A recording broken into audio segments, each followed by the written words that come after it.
Welcome guys, in this video we're going to take a look at memory observation and garbage collection. Now, the cool thing about the .NET framework and C# and VB.NET and all that is the automatic garbage collection occurs, so you don't have to actually worry about it too much. Okay. In other words, it cleans up resources automatically so that the application doesn't start using massive amounts of memory and all that. Okay, crank up a template.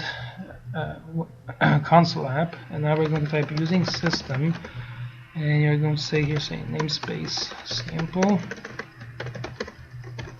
Okay, and now you're going to say class and then sample, and our purposes, let me move this up.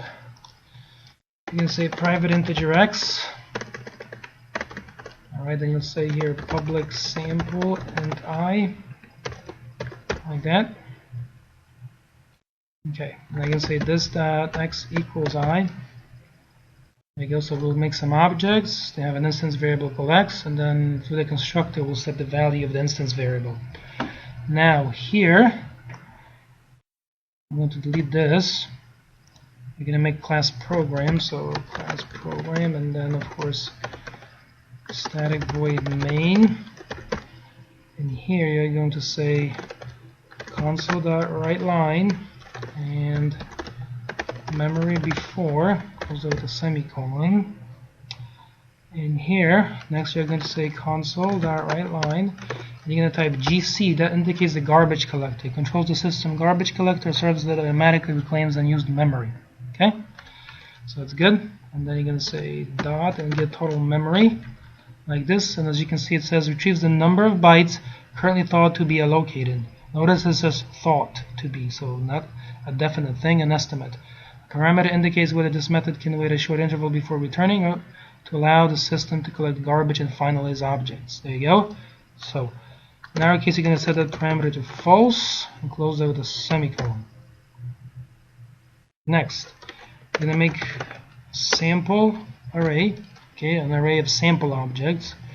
I'll give it a name ARR. You can set here equal to new, and then sample, and then you're going to set the value equal to something ridiculous like 200,000.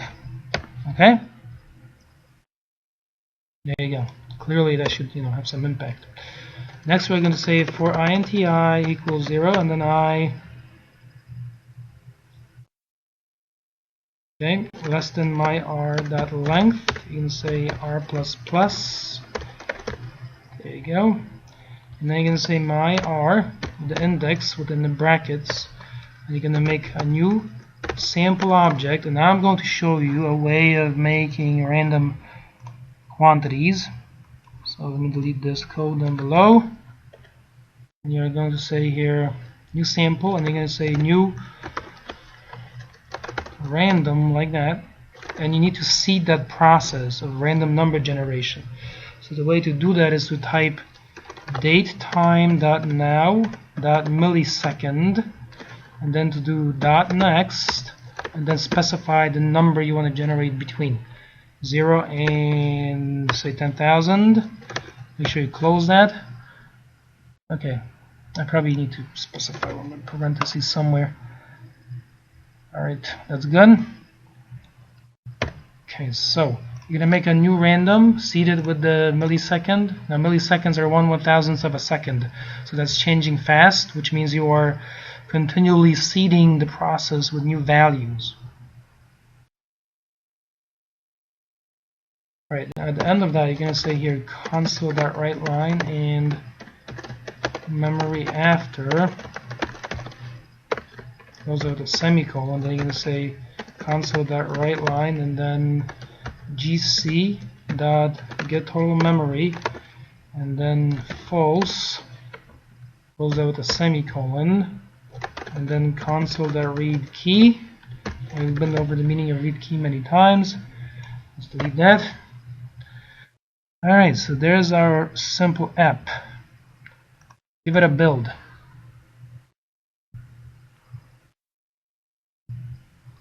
Okay, so hit start. It says memory before and memory after. Clearly the memory has grown. Remember, those are just rough estimates. But clearly the memory has grown, right?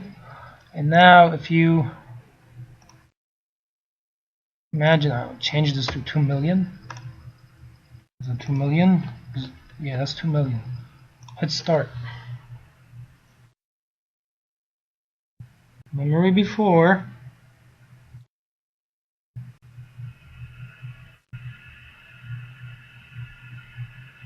Okay, and now if you go to right click in the task manager,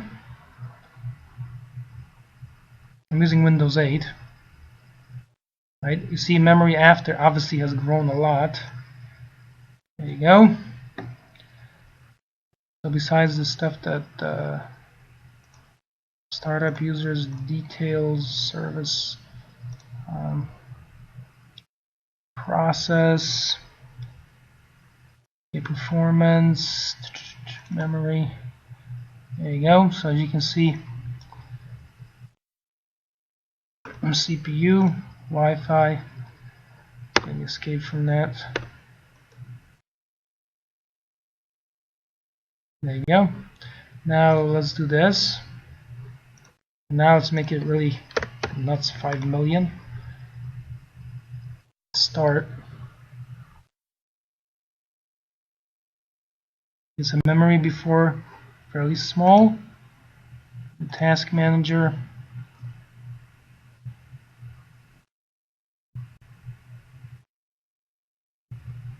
Now obviously this is taking a long time because you're generating a huge number of objects, and you're also generating random values. And there's the vshost32.exe. See how this is growing. If you expand that, move that over. There you go. Notice this is running in 32-bit mode instead of 64-bit mode, and there it is, right? Okay, after it's generated, clearly the CPU usage goes down to 0, and 81.6 megabytes memory usage. Also here,